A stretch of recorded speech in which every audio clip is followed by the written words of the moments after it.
Passionnés de volley de course au large, bonjour et bienvenue dans ce nouvel épisode d'Actu Large, l'émission où je résume l'actualité de la course au large tous les jeudis à 18 h.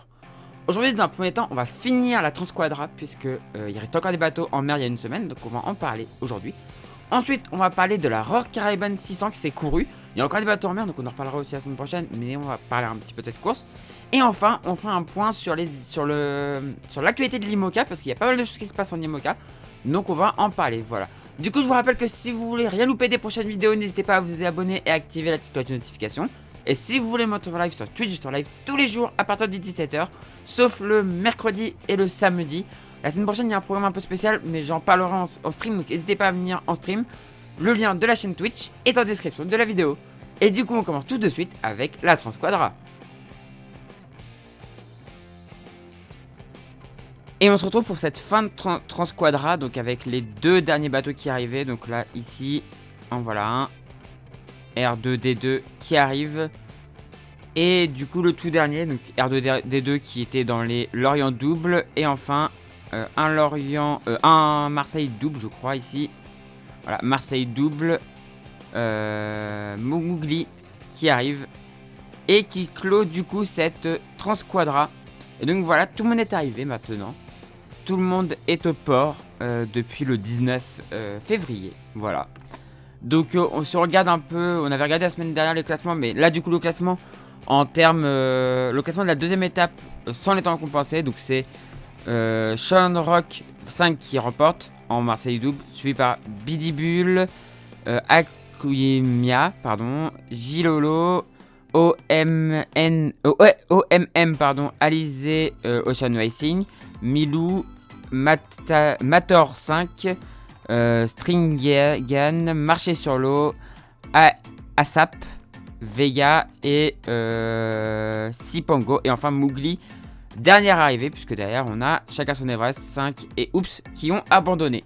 Chez les Lorient Solo, du coup, c'est Sapristi qui a gagné en temps réel, suivi par Ciao Ciao, Zéphirine, Festa pour Aster, Jubilation Corse, Be Happy, Vari, Gracie Bateau en 8ème position, Fucam en 9ème, Jokari, pardon, ASN Brao 2 pour Berdinand. C'est compliqué les noms de bateaux, hein. Mascarpone, pardon. Fantasia, je sais pas dire les chiffres romains, celui-là je sais pas lequel. Donc voilà, vous saurez peut-être. Moana en 15ème position. Asperger Family donc de Julien Lebas en 16ème position. Season en 17ème. Bologne. Pourquoi je dis Bologne? Bold Mauve Nation en 18ème position, qui est le dernier bateau arrivé, puisque d'ailleurs on a Coco, La Mer est Ronde, Moustache, Vesper, A40 Architect et What Else qui ont abandonné. Chez les Lorient double, dernière catégorie, Foggy Louis a gagné, suivi par Eurovoile, donc là c'est toujours en temps réel, hein. Eurovoile 2ème, Blue Sky 3ème, Blue Oscar 4ème, Oz 5ème, Jib 6ème, Gringo 7ème, SNA numéro bis, Uship 9ème, donc la 8ème 9ème, Champagne 10ème, Ameop 11ème, Turn Left 12ème, Seigrib 13ème, et ça continue derrière. Il y avait beaucoup de bateaux sur cette course, même pas Cap l'Indien 14ème, Life Project for Youth 15, Fondation de la Mer 16, pour Aster Bretagne 17, Côte à Côte LSQLR 18ème, Louise et Thelma 19, Belle Étoile 20ème, Anne Arawak 21ème, Logoden 22ème, Oxygène 23ème, Team BFR Marée Haute 24ème, Rain Slow 25ème, Noster du Grand Paris 26ème, Clifton 27ème, Emma Reno 28ème, Plan International 29ème, 30ème Pénulmat, Les Rubans Verts 31e, Vent des Sables 32e, Tracasse 33e. Ah, il y avait vraiment du monde, hein. Marie-Mar, pardon, je sais pas combien, 34e. Makossa 35e, SOS Méditerranée 36e, LMA Work Weir 37e, R2D2 38e, et enfin 2 bateaux qui n'ont pas terminé pour Ecomore et Haddock qui n'ont pas terminé la course. On va aller voir le classement général. Alors je vais pas vous faire tous les bateaux, mais on va faire au moins les 5 premiers de chaque classe. Et regardez où est-ce qu'est notre cher Julien Lebas. Quand même, je suis un peu chauvin quand même, vous le savez. Donc en Marseille double, donc Bidibul a gagné, suivi par Shamrock 5, Gilolo, Milou et Arthur 5. Donc tout ça, c'est le classement général du coup, en temps compensé, donc avec les temps compensés. Là, on a vraiment notre vainqueur et notre podium du coup pour les Marseille double. Pour les Lorient solo, Sapristi l'a emporté, suivi par Zéphirine et Jubilation Corse. Ciao et Fiesta pour Aster est 5ème. Julien Lebas sur son Asperger Family fait 13ème. Ce qui est pas mal en vrai. C'est pas un très bon bateau en même temps, hein, donc le bateau est moins rapide que les autres, donc voilà, c'est un peu compliqué, mais voilà. Il fait 13ème, donc en vrai, au moins il a fini par rapport à certains. Et enfin, chez les Lorient Double, Fogidwi sauve sa place, suivi par SNA numéro 10 et Blue Sky qui finit 3ème. Yushi finit 4ème et Blue Oscar 5ème. Voilà. Et du coup, ça en est fini de cette Transquadra. C'était une super course à suivre. Et bien évidemment, on suivra la prochaine édition dans Actu Large. Et donc oui, on se retrouve aussi pour la Roar Caribbean 600 qui est partie la semaine dernière. Et du coup, ce week-end. Et du coup, on va suivre ce qui s'est passé avec une belle bataille entre les multicoques. C'était assez cool.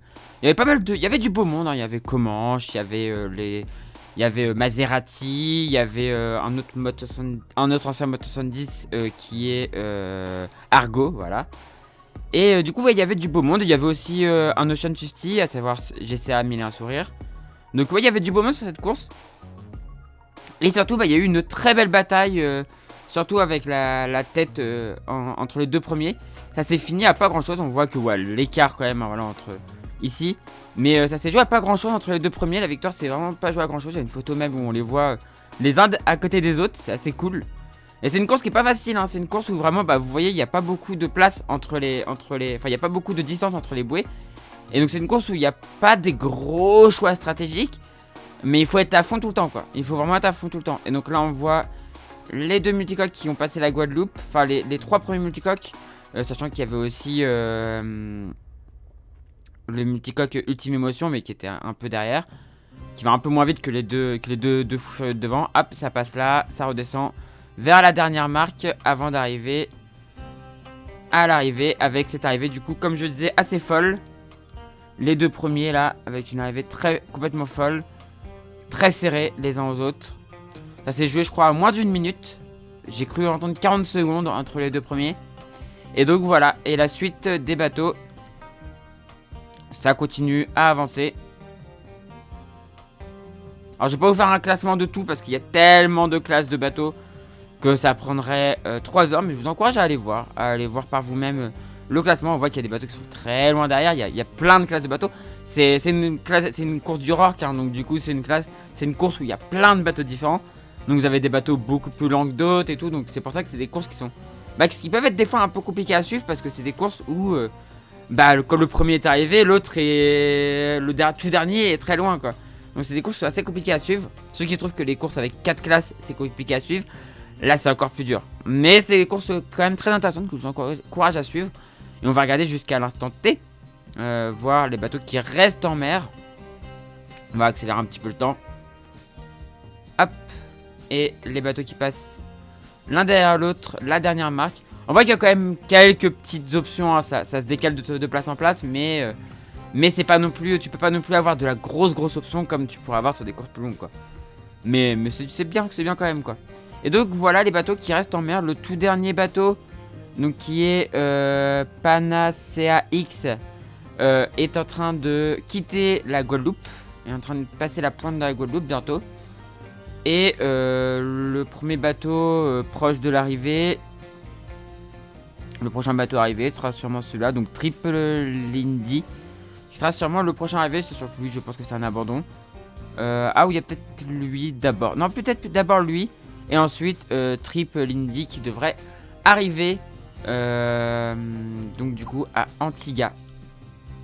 Sur la magnifique île ici là. D'où part, je crois que c'est tous les 2 ans, la Caraïban 600. Dont on reparlera bien sûr du coup dans une semaine, vu qu'il reste encore des bateaux. Donc on en reparlera bien sûr dans une semaine, dans Actu Large. Il s'en passe des choses en IMOCA, que ce soit du côté des bateaux neufs ou d'occasion. On a par exemple Samantha Davis qui a reçu son nouveau bateau dans son hangar. Il passe maintenant à la dernière partie du chantier, à savoir la pose des équipements, de l'accastillage et faire les derniers petits ajustements et poser la déco. Un autre skipper a reçu son bateau, sauf que là, c'est de l'occasion.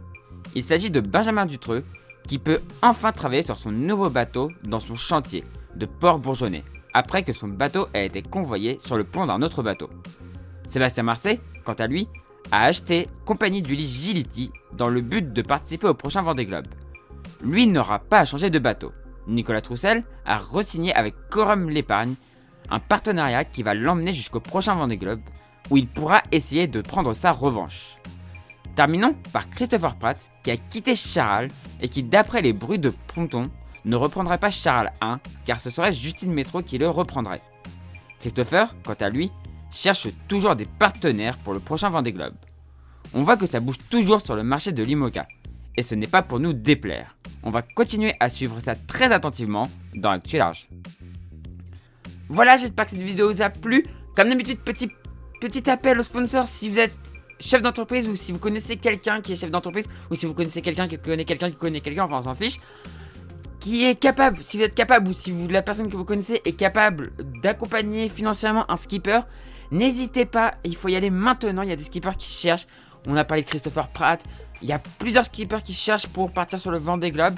Donc n'hésitez pas à aller les accompagner financièrement, c'est le moment ou jamais d'aller les aider.